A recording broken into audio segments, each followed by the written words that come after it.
Good morning, Father Holly, on this March 18th, 2018. Tell me, Father Holly, what is the sermon about today? Oh, we're going to be talking about tribes today. Tribes of veterans, tribes of Israelites, and a tribe called Christ. Talk a little bit about how our life together can enrich how we come back from trauma and how we, flourish in this world that sometimes can be so alienating and even isolating. For the day, who is your tribe? It's a question Jeremiah asks. Question Jesus references, and it's a question that spoke to me really powerfully this week. So this week I got invited out to McKinney Ruff's Park to be trained as an outdoor leader for the Sierra Club as they kick off a veterans program here in Texas. And apparently the Sierra Club has been working really hard to try to undo the image as an old white liberal. And so they were really intentional about inviting a diverse group of people, a diverse group of veterans, to this event to train folks to take veterans on adventure therapy. How diverse was it, you ask? Things and things. How do we separate ourselves in our tribes? What are some of the lines we draw? This is audience participation. You don't have to raise your hand, just call it out. Gender. I heard gender. Yes. So there were men and women that were part of the veteran training exercise. If you know anything about working with veterans, the courage it takes for female veterans to come out into such a male-dominated outing is really tough to do a lot of the times. And so there was 3 women that put on their strength and their armor of light and came out with all these guys. So gender, they checked the box there. What were some other ones? Ethnicity, yeah. So there were obviously Americans there from all backgrounds. There were people with Hispanic lineage, African lineage, Indian lineage, European lineage. So we had a pretty well represented group from across most of the ethnic backgrounds. Other ones? Age? I heard age, yes. So we'll go with age. Yeah. So the great thing about this is it's not just for young veterans. It's not just for the folks coming back from Iraqistan. It was for folks that had served in the Cold War, Bosnia, and Herzegovina. And that's a war we forget about a lot of the times. There were a lot, actually not a lot, there were a number of Vietnam vets who were kind of our mentors through all of this. Guys that had served, all those years ago and were still working through their own PTSD while they were leading along the way. All right? What else? Religion. Yeah. So they had a priest. And it was really funny. That didn't come out till day 3. But there was also a number of secular folks and a pagan. There was a pagan priestess that was part of the group, which kind of surprised me. So we had a few religions represented. Anything else you want to throw out there? Politics, yes, it was really funny. Lots of Democrats and Republicans. This was really heartening for me to see. The guy that ran it, he was an army commander who's pretty liberal in his interpretation of the political spectrum, but his father-in-law was there. All right, his father-in-law was an old sergeant major who was also on the other side of the spectrum from the son-in-law, and it was really fun to watch them needle each other the way veterans do, and still be able to come together from across the political spectrum. In that same vein, there were also people represented from every branch of the military, which is a big deal. So we had the Army folks, the Navy folks, the Marines, even the Coast Guard was there. So the Coast Guard was represented, and the Air Force were all there together. So it was really great to see this intentionally diverse group brought together. And we were out on the trail at day 2, and within a couple of hours of being on the trail, one of the veterans, I forgot, there was a dog representative. I know you're worried about that. Yeah. So we had a service dog with us. The service dog name was Ruck, as in short for rucksack. So we got to carry a lot of things around for us. So yeah, we had all species, or at least a representative from every species represented as well. So anyways, we're out there on the trail, and this guy looks up, and he looks around at all of us, and he says, you know what? This is my tribe. Tribe is one of those words that we don't hear much of anymore, although it's starting to work its way back into our lexicon. Whenever I thought about tribe, I would think of indigenous people, tribes in the Americas, tribes in Africa, tribes in the Middle East. In particular, I would think of the tribes of Israel came to mind. And yet, more and more these days, we hear words like tribe or tribalism starting to come up in our conversation. And interestingly enough, one of the guys that I was with represented this, or recommended this book, which I read this week. It's a short little thing. It's called Tribe. The guy's name is Sebastian Younger, and it's particularly about homecoming and belonging for military veterans, but it's not exclusively about that group. And one of the things that Younger says is that the simplest definition of a tribe are the people we share food with and the people we would lay down our life for. Let me put that definition back out there. Our tribe are the people we share our food with and the people we would lay down our life for. I think it's fair to call the veteran community tribal, according to that definition. Eating C rations or MREs together and laying down one's life for one's battle buddy is kind of second nature. But Younger goes on to add that tribes also accept us for who we are. They also give us a role to play in the community, and they also connect us together through a common mission. So we can see how the early Hebrews were rightfully called a tribe. They ate manna together in the desert. They stood shoulder to shoulder with one another in battle. They accepted Moses, even though he stuttered. They forgave Aaron, even though he cast idols. They appointed Miriam to preside over their celebrations.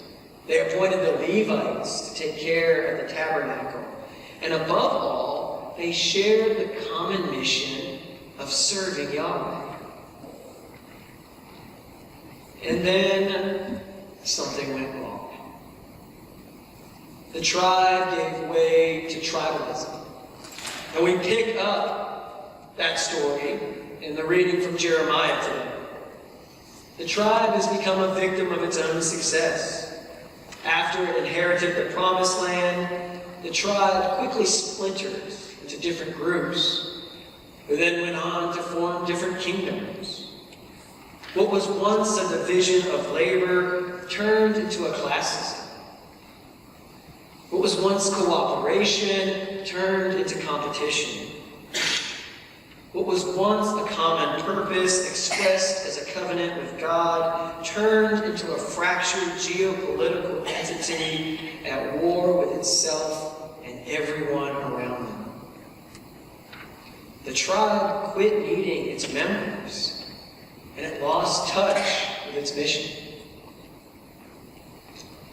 Younger, the author of the book, doesn't mince words when he says the same thing is happening in the United States. He says we have become victims of our own success. We have taken individualism and wealth to such lengths that we don't think that we need to count on each other anymore, that we don't even share a common mission. And he says this independence is killing us and our veterans. PTSD is 4 times higher in the US than it is in the UK. American soldiers are experiencing PTSD at rates as high as 15 to 20%. The Israeli Defense Force, folks that are, in similar combat situations, experience PTSD at the rate of 1%. 1%. And it's not just soldiers. He goes on to say Peace Corps volunteers have a higher rate of depression these days. They're coming back to a society that values wealth and status above camaraderie and shared values. I experience this around me all the time, this isolation, this alienation. I feel it in myself. I see it in so many of you out there, and in the family service as well. I'm all the time hearing about really friendly middle-aged guys who don't have any friends, or of stay-at-home moms from the day school whose only interaction with other people is in the drop-off line, or of retirees who have no one to play golf with, or of brilliant widows or widowers who spend entirely too much time in front of the television because they don't have anyone to talk to. And sometimes the answer isn't that we need to make ourselves or our soldiers more resilient. Yes, resiliency training is important, and we work on that a lot here. But for a second, forget about Brene Brown. For a second, think about the community that you're part of. Younger says, the greatest factor to recovery from trauma isn't the resiliency of the individual. It's the resiliency of the community they're integrating back into. It's not the resiliency of the person, it's the resiliency of the community they're integrating into. He says we don't need necessarily stronger people as much as we need stronger communities. Yes, we could use some individual coping techniques, but it's way better if we have a community where people are valued for who they are, where they're given jobs, and where they are encouraged to join a common mission.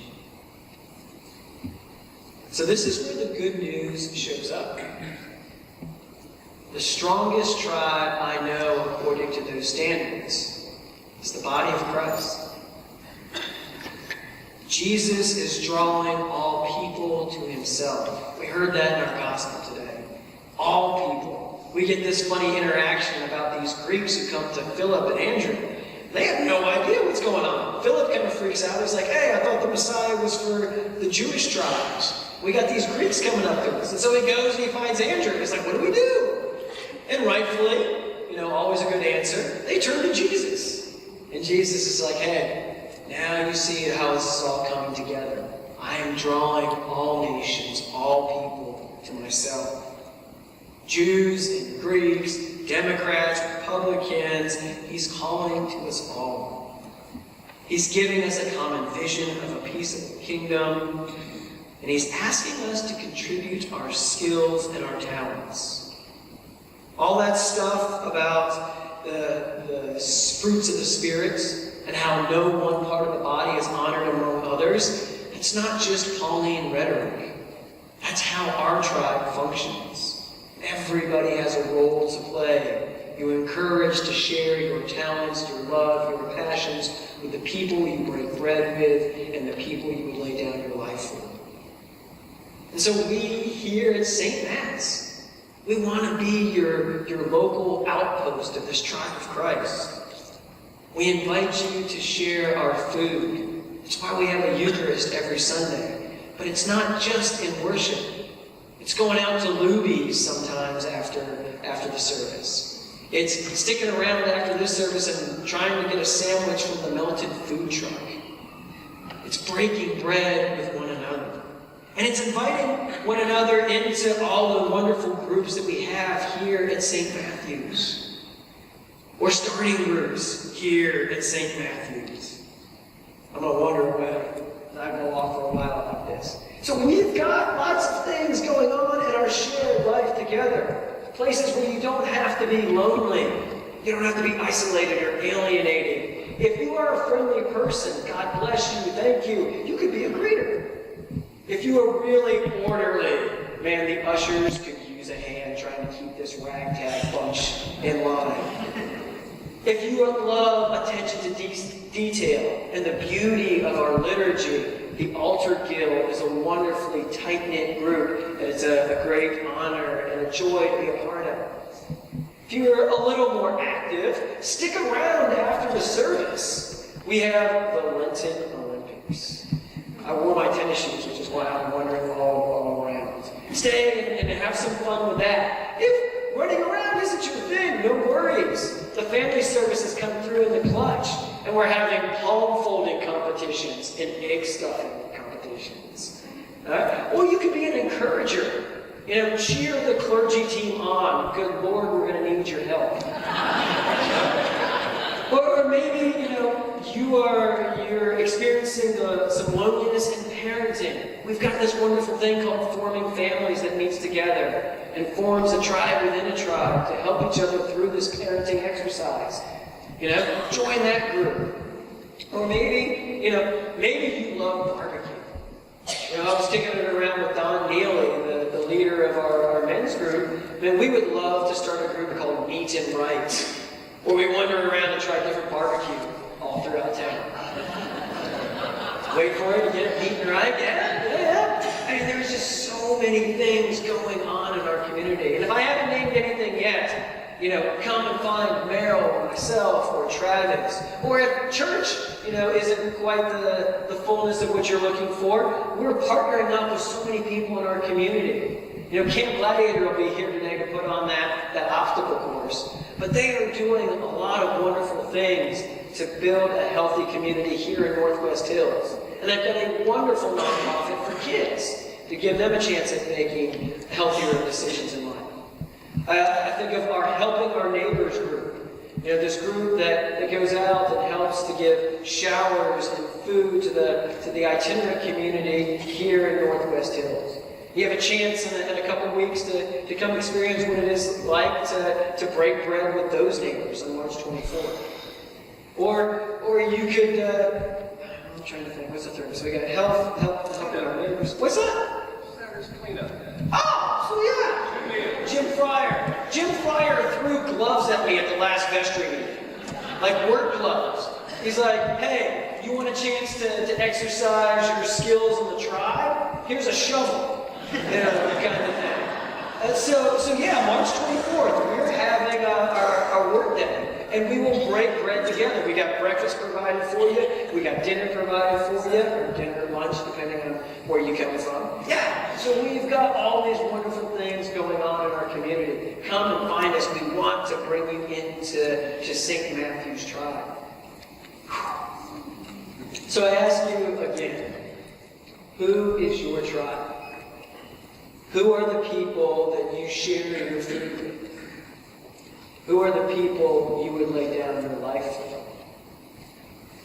Jesus Christ is the bread of life, and he laid down his life for all us sinners. We are a tribe called Christ, and we want you to be a part of our tribe. Amen.